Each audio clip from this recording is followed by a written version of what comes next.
आपको ऑक्सीजन दे रहे हैं। बस हम अशरफुल मखलूकात किसी चीज़ों से इधर-उधर है, बाकी ये दोनों चीज़ें कंट्रीब्यूशन ग्रोथ का एक मैकेनिज़्म है पूरी यूनिवर्स का जिस पे वो खड़ी हुई है। तो हम उन्हें एक चीज़ बताते हैं कि यार व्हाट इज़ उनसे क्वेश्चन पूछते हैं पूरी ट्रेनिंग सेशन में, what is your contribution in the society? क्या आपका कोई कंट्रीब्यूशन है टिल डेट अभी सोसाइटी पे? नो। ग्रोथ का लेवल कोई है, आपने मेंटली, स्पिरिचुअली, फिजिकली इन तीनों लेवल पे ग्रो करना है ना। आप वाली बस सिर्फ मेमोरी तो ग्रो नहीं करनी कि मैंने पूरा सिलेबस कंटेंट दिमाग में डाल दिया, पेपर पे उतार दिया और मैं आगे अपग्रेड हो गया हूँ नई क्लास की तरफ। सो हमारा अच्छा बेसिक आपकी जो क्वेश्चन उस ट्रेनिंग सेशन में उनसे अच्छा वो जो मैनेजमेंट हाउस है उधर आप लोग कोलैबोरेट करवाते हो टीचर स्टूडेंट्स और नो, स्टूडेंट का सेक्शन अलग होता है, पेरेंट्स का अलग होता है, टीचर्स का अलग होता है। टीचर्स को हम बताते हैं कि how they can contribute in the society. उनका सिर्फ क्लास में पढ़ाना सिर्फ काम नहीं है, आप भी बाहर निकलें सोसाइटी में, आप अंडर प्रिविलेज्ड स्टूडेंट्स के लिए कॉर्पोरेट सेक्टर से जाकर मिलें और उन्हें भी उनकी जिम्मेदारियां बताएं कि how they can participate in the betterment of education system. हम कॉर्पोरेट सेक्टर को भी ऑन बोर्ड लें। तो हम टीचर्स को कहते हैं आप क्लासरूम से बाहर भी निकले, जैसे आपने बात की डिग्री लेना है, सिर्फ काबिल होना और डिग्री लेना है, काबिल एहतराम शख्स बनना ये काफ़ी नहीं है इसके साथ डिग्री है तो आप एक रिस्पेक्टेबल आदमी है, नहीं है तो आप नहीं है। आपने बड़ी खूबसूरत बात की, किसान भी रिस्पेक्टेबल है। मैं तो कहता हूँ हर इंसान जो अपनी ज़िम्मेदारी पूरी कर रहा है मुआशरे में, वो काबिल एहतराम इंसान है। दैट इज़ जो सोसाइटी में कंट्रीब्यूट कर रहा है, वो काबिल एहतराम चीज़ है। अगर हमारा ऑफिस गार्ड गेट पे अच्छी ड्यूटी नहीं कर सकता, तो हम पीसफुली अंदर अपनी मीटिंग्स नहीं कंडक्ट कर सकते। उसका बड़ा रोल है हमारे ऑफिस के अंदर, राइट? तो हर शख्स को हमने रिस्पॉन्सिबल बनाना। तो टीचर्स को हम ये सिखाते हैं, पेरेंट्स के साथ शेयरिंग होती है कि आपकी भी प्लीज बेसिक रिस्पॉन्सिबिलिटीज ये तो नहीं है सिर्फ खिला-पिला देना और अच्छे स्कूल में दाखिला दिलवा दिया और आपने यूनिफॉर्म ले दी और कपड़े ले दिए हैं, तो your responsibility is over now. Basic responsibility तो आपकी ये है कि आपने अपने बच्चों को कंट्रीब्यूटर सोसाइटी में बनाया है, कि आपने अपने बच्चों को एक काबिल इंसान बनाया है। मैं काबिल इंसान उसे नहीं कह रहा जो ए ग्रेड ले रहा है, मैं काबिल इंसान उसे कह रहा हूँ वो जिसके अंदर केयरिंग एटीट्यूड है, जिसके अंदर एहसास है मुआशरे को बेहतर करने का, उसके पास जिम्मेदारी का एलिमेंट है कि हम लोग स्टूडेंट्स को सिर्फ इतना ही एक्सपोजर देने में कामयाब हो रहे हैं। क्या स्टूडेंट्स से आपने कभी बात की थी ऐसी सिचुएशन आ जाए पेंडेमिक में तो आप क्या करोगे? आपके पेरेंट्स के कभी घर किसी ड्राइंग रूम में किसी क्लासरूम में ये डिस्कशन है कि बेटा जिंदगी में जब प्रॉब्लम्स आते हैं तो उन सिचुएशंस को हैंडल आपने किस तरह करना है? अच्छा क्या कोई इधर ऐसी चीज़ है कभी ज़िंदगी में हमने तो of course it's life education is itself a life experience मतलब लाइफ को एक्सपीरियंस करने का नाम। एग्ज़ैक्टली इधर हम इमरान यूसुफ से बात बिल्कुल करेंगे। Imran Yusuf who is the general secretary of all private school international और उनका जो साइन है ये बहुत बहुत मजे का है। ही इज ईगल उनका साइन है और जो वो ईगल की जो है वो जगाना चाहते हैं हमारे सब लोगों को जो है वो ईगल बनाना चाहते हैं मतलब ईगल जैसी विजन देना चाहते हैं पूरी सोसाइटी को। और उनकी जो ऑर्गेनाइजेशन है रवादारी के नाम से और लाइक और भी डिफरेंट उनके प्रोजेक्ट्स हैं because he has been the information minister to information technology too. तो अ, ये क्या रोल प्ले कर रहे हैं अपनी ऑर्गेनाइजेशन के थ्रू अपने प्रोजेक्ट्स के थ्रू इनसे बात करते हैं। इमरान यूसुफ से जानते हैं कि व्हाट ही उनका इस बारे में क्या ख्याल है आज के थीम के regarding. Thank you very much कि आपने वेरी वेरी इंपॉर्टेंट टॉपिक जैसे कि बिलाल भाई ने कहा। बेसिकली मेरा ये एक हवाला है जो I am information secretary of all Pakistan private school federation. तो कि मैं इसको बहुत ज़्यादा आगे नहीं क्योंकि बेसिकली आई एम एजुकेशनिस्ट अगर आप कह सकते हैं या मोर देन 25 ईयर एक्सपीरियंस है अल्हम्दुलिल्लाह। और इसमें बुनियादी तौर पे ये है कि स्कूल रन कर रहा हूँ, स्कूल चला रहा हूँ और ना सिर्फ अपने स्कूल बल्कि दूसरे स्कूल्स में भी जो आपने भी इशारा किया कि साइन है। तो वो साइन बुनियादी तौर पे शाहीन का जो है हम क्योंकि मैं इकबाल से बहुत ज़्यादा इंस्पायर हूँ और बच्चों को इकबाल का शाहीन बनाने का जो ख्वाब है वो देखते हैं। Let's come to topic very important topic और बिलाल भाई ने बहुत अच्छे तरीके से इसके ऊपर रोशनी डाली है। एक्चुअली आपने जो एक बात की कि बहुत ज़्यादा एक लॉक का सिस्टम रहा, क्वेश्चन मार्क रहा एजुकेशन सेक्टर के ऊपर, but I think still there is a question mark There are lots of education question system marks. के ऊपर। Yes. लॉट्स ऑफ बिल्कुल बहुत से हैं, यस यस।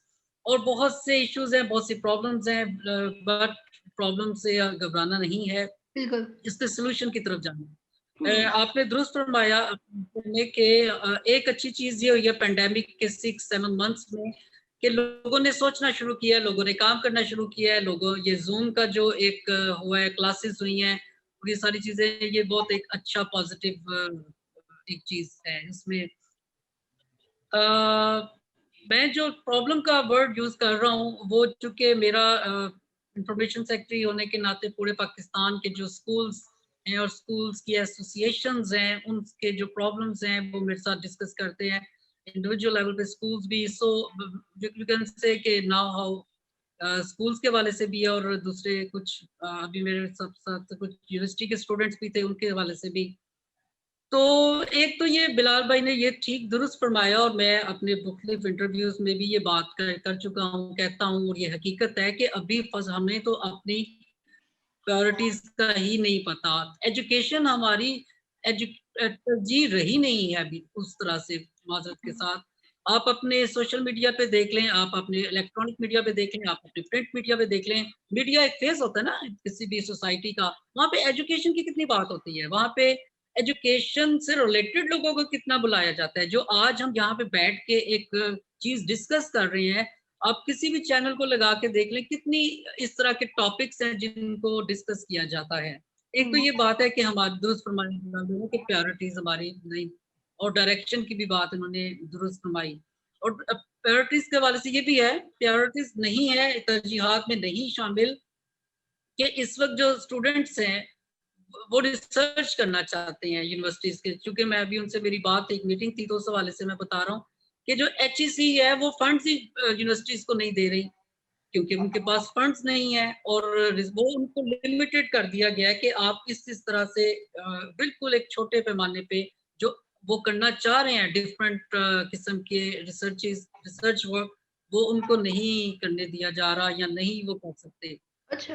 बाकी जो कन्वेंशनल और अनकन्वेंशनल एजुकेशन सिस्टम है, बुनियादी तौर पे मैं ये समझता हूँ कि कन्वेंशनल, अब ये देखें कि अभी हमारे मेरे इस दौरान ही आपने देखा कि लाइट गई है, यहाँ पे भी एक ठीक एरिया है, एक बहुत बड़े एरिया में मॉर्निंग 9 o'clock से लाइट नहीं थी, कुछ देर के लिए आई, फिर ये, तो डिफरेंट हर्डल्स भी हैं, इश्यूज भी हैं, जो हम पेंडेमिक में हमने देखा कि जूम की क्लासेस और ये सारा, हमने खुद भी इसके लिए कोशिश की, और लेकिन पूरे, मैं सिर्फ अपने ही नहीं बात कर रहा, मुख्तलिफ जगह पे, बल्कि गवर्नमेंट लेवल पे भी हम उस तरह से कामयाब नहीं हो पाए अनकन्वेंशनल होने में, और ये जो आईटी को अपनाने में।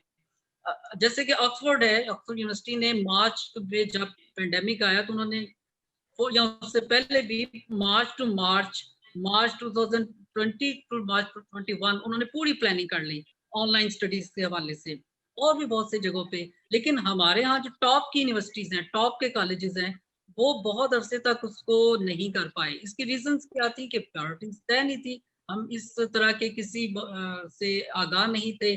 आईटी से रिलेटेड हर साल कितने माशाल्लाह ग्रेजुएट निकलते रहे, कुछ अरसे से निकल रहे हैं, तो वो जॉबलेस थे और डायरेक्शन लेस थे।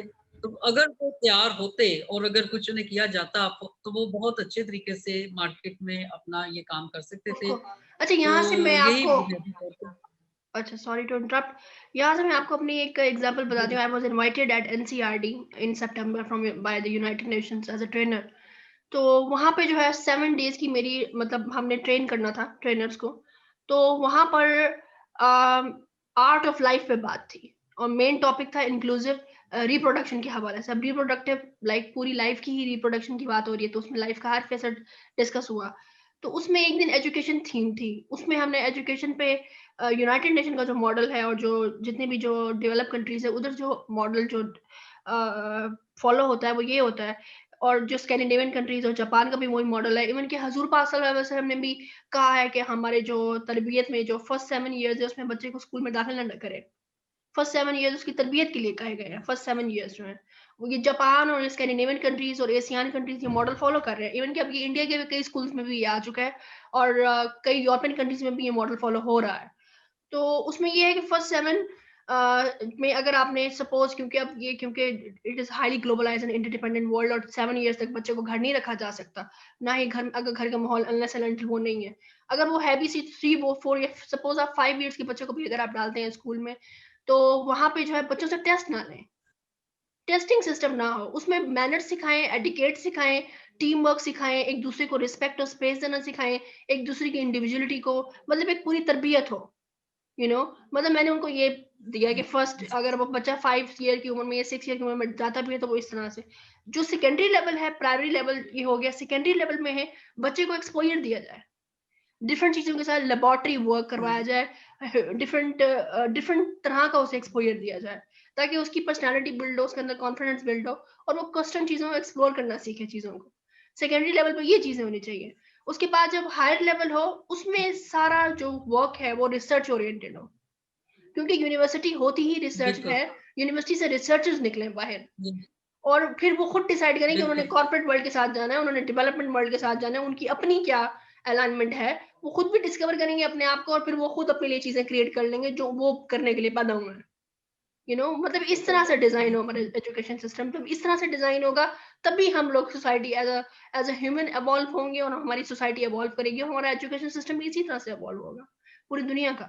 तो जितने भी डेवलप कंट्रीज हैं उसमें मॉडल जो है टू एन एक्सटेंट, बल्कि to an very extent, Japan में, स्कैंडिनेवियन कंट्रीज है, Norway, Sweden, Scandinavian, European countries, Malaysia, Singapore, इनके भी काफी कुछ इस तरह के सिमिलर, इस तरह के जो है वो मॉडल जो है वहाँ पे फॉलो किए जाते हैं, और उन्होंने ये जब फॉलो किया है तो वो वाकई में इस चीज में कामयाब हुए कि बच्चे का दिमाग ज्यादा चल रहा है पहले से।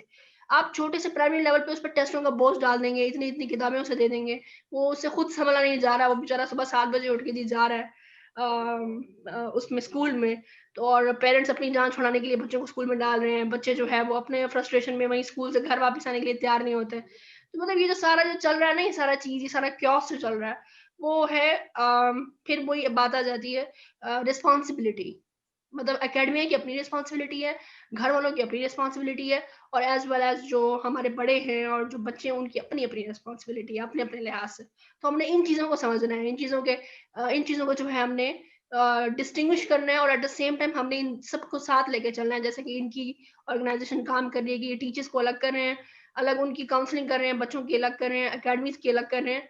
अबाउट जो मैंने जो प्लेटफॉर्म जो क्रिएट किया है, इसमें मैं कोलैबोरेट लोगों को कर रही हूँ इंक्लूसिव लेवल पे, मतलब एक होता है ना कोलैबोरेट करना है, not just collaboration, inclusive level की कोलैबोरेशन। जैसे कि बाहर के मुल्कों में कोलैबोरेशन है, वहाँ पे इंक्लूसिव लेवल की कोलैबोरेशन है, यूरोप में ये जो इनके इकोनॉमिक मॉडल्स हैं ये सारे इंक्लूसिव लेवल पे हैं। तो यहाँ पे भी हमने इंक्लूसिव लेवल पे कोलैबोरेशन जब तक हम करेंगे तभी हम जो है इवॉल्व हो सकेंगे। जैसे कि आप अलग अलग कर रहे हैं, और फिर ये इसमें जो है आई थिंक ये चीज जो है वो पार्लियामेंट में होनी चाहिए, मतलब एक साइड पे स्टूडेंट बैठे हों जैसे कि बाहर की पार्लियामेंट्स में होता है, एक साइड पे पेरेंट्स बैठे हों, एक साइड पे टीचर्स हों, एक साइड पे अकेडमी, और एक साइड पे आप जैसे सेक्रेटरी हैं, मेरे जनरल जो एसोसिएट जो जितने भी सीनियर मिनिस्टर्स हैं, एजुकेशन मिनिस्टर और federal regarding to this education, वो सब बैठे हों, और उनकी कोलैबोरेशन से, और साथ साइकोलॉजिस्ट और न्यूरोलॉजिस्ट का भी होना बहुत जरूरी है अब। क्योंकि ये लोग जो है वो साइकी को समझते हैं, और इनको पता है कि नई वर्ल्ड के साथ किस तरह से चल रहा है, और ये सब फिर जो है वो हर एक डिपार्टमेंट को इन सब सेक्शंस को, नॉट जस्ट डिपार्टमेंट, इन सब को जो है वो आपस में कोलैबोरेट करके इनको सही तरह से ट्रेन करें। और इन चीज़ों पे जो है अब एंटरप्रेन्योर्स को काम करना चाहिए, ट्रेनर्स को अपनी अपनी ऑर्गेनाइजेशंस के थ्रू वो इस तरह से इंक्लूसिव कोलैबोरेशन करके वो फिर इस तरह से चीज़ों को ट्रेन करें, और तब हम ये जो अप हिल टास्क जो हमारे जिम्मे आया है हमारे सर पे, इस ऑनलाइन एरिना को हमने लेके चलना है, तभी हम जो है वो इसको लेकर आ सकेंगे सक्सेसफुली पूरे पाकिस्तान में overall. Yes, you are absolutely right, दुरुस्त फरमा रहे हैं आप। और हम एक्चुअली ना फॉलोअर्स हैं, हम बाद में आते हैं, हम चीजों को बहुत बाद में देखते हैं, हम ट्रेंड सेटल नहीं है, और हम इस तरह के फॉलोअर्स, हम पहले जो चीज नहीं आती है तो वो हम पहले उसकी तनकीद करते हैं, पहले उसको जो है ना देखते हैं कि ये, और ये उसको अडॉप्ट फौरी नहीं करते, चाहे वो अच्छी ही क्यों ना हो। इसकी मैं एग्जांपल यूं दूंगा कि मैंने अपने स्कूल में एक क्लिकर सिस्टम रखा, right now I don't have, मैं आपको वरना दिखाता। वो एक छोटा सा क्लिकर है, उसमें उसके जरिए से आपका जो है ना टेस्ट होता है बच्चे का, वो क्लासरूम में बैठ के उसको ऑपरेट करता है, और वो एक बहुत अच्छा सिस्टम है। और मैं इसके लिए ऑब्वियसली लॉट काफी उसके लिए बजट रखा गया, और ऑनलाइन स्टडीज के लिए उसको मैंने ये किया, और घर बैठे भी उसको एक मुतारिफ कराया, लेकिन अनफॉर्चुनेटली पेरेंट्स का वो रिस्पांस नहीं रहा। और इसके लिए मैंने काफ़ी अपने पेज पे भी, वीडियोज़ पे भी और सारा उनको एक बताया कि ये इस तरह की एजुकेशन है। लेकिन स्टिल मैं I am unable to do that, मैं उस पे नहीं कर सकता। अभी हम थोड़ा-सा कन्वेंशनल हैं, उसको आते-आते थोड़ा टाइम लगेगा, लेकिन वक़्त लगेगा। हम इस टाइम को फिल लेकिन इसी तरह की कोलैबोरेशन से ही कर सकते हैं। हम चाहे ना, अगर टाइम जो वॉइड है या इंक्लूसिव लेवल की कोलैबोरेशन नहीं होगी, यस, तो ये जो टाइम गैप है ना, ये फिर 30, 40, 50 साल तक जाएगा और हम और पीछे हो जाएंगे। मतलब हम कहीं नहीं खड़े होंगे, यू ना आर हम कन्वेंशनल में रहेंगे, ना हम अनकन्वेंशनल में रहेंगे, और नहीं कुछ समझ नहीं आएगी। बिल्कुल। यस। यस, बिल्कुल, बिल्कुल। देखिए, जो हमारा एक सदियों से काफ़ी अरसे से सिस्टम था, मिसाल के तौर पे पहले गैजेट्स क्या थे? स्लेटी एक गैजेट था, वो नई चीज़ आई थी। लोगों के लिए ये जादू था कि एक ऐसे लोहे की तख्ती, उसके ऊपर आप लिखेंगे, या उससे पहले जब ये आपकी आम तख्ती आई थी, वो कलम आई थी, और जी, लोगों जी। के लिए बड़ी ज़बरदस्त नई चीज़ थी कि ऐसी हाँ। बात है कि एक ऐसा उसके ऊपर लगा देते हैं, वो उसके ऊपर हम फिर इसको रेज़ कर सकते हैं। ये एक नई चीज़ थी। इसी तरह से अब जो टैबलेट यूज़ करते हैं बच्चे, ये उसी की नई शक्ल है। तो ये हमें टाइम लगता है।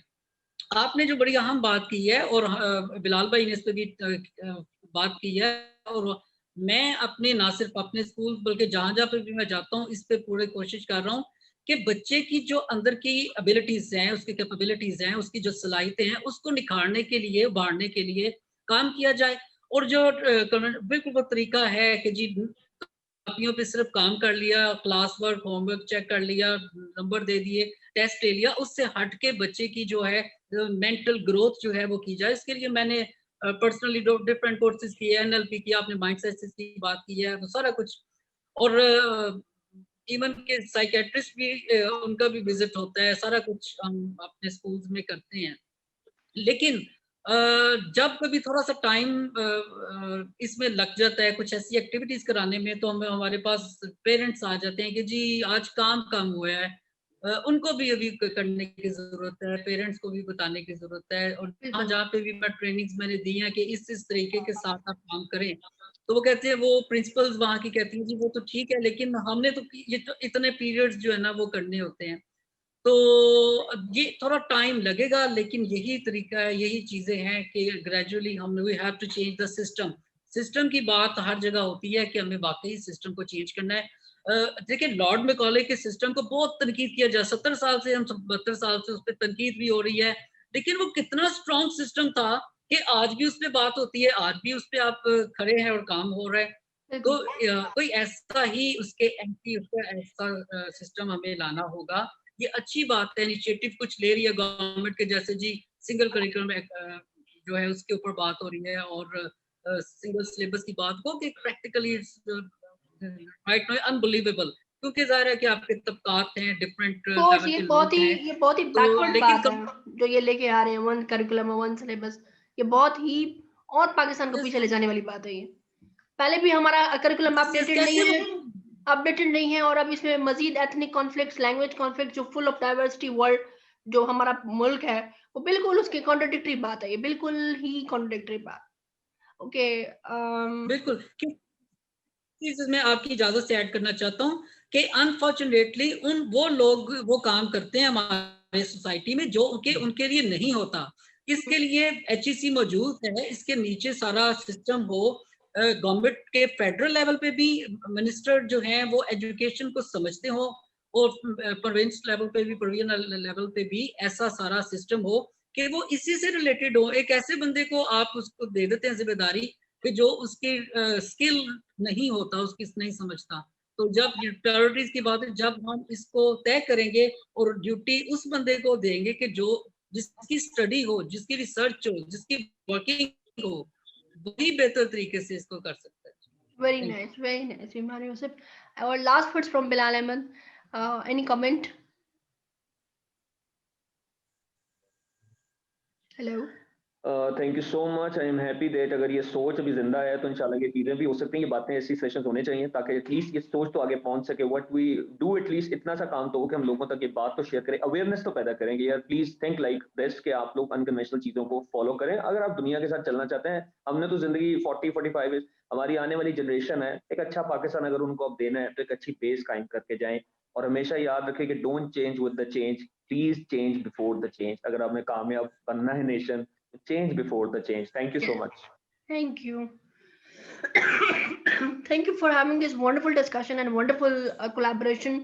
और इंशाल्लाह ये हमारा पॉडकास्ट देख के व्यूअर्स की जो बहुत सारे सवालात और जवाब आएंगे, उनकी जो बहुत सारी परसेप्शंस हैं, जो रिजिड परसेप्शंस हैं, वो थोड़ी फिक्स, थोड़ी माउल्ड होंगी, और उनके मजीद सवालात आएंगे। तो मजीद सवालों के साथ ऑडियंस इन चीज़ों को कैसे डाइजेस्ट करती है, मेन थिंग इज दिस, क्योंकि ऑडियंस का इन चीज़ों को डाइजेस्ट करना बहुत इंपॉर्टेंट है कि वो अनकन्वेंशनलिज्म के लिए कितना तैयार है।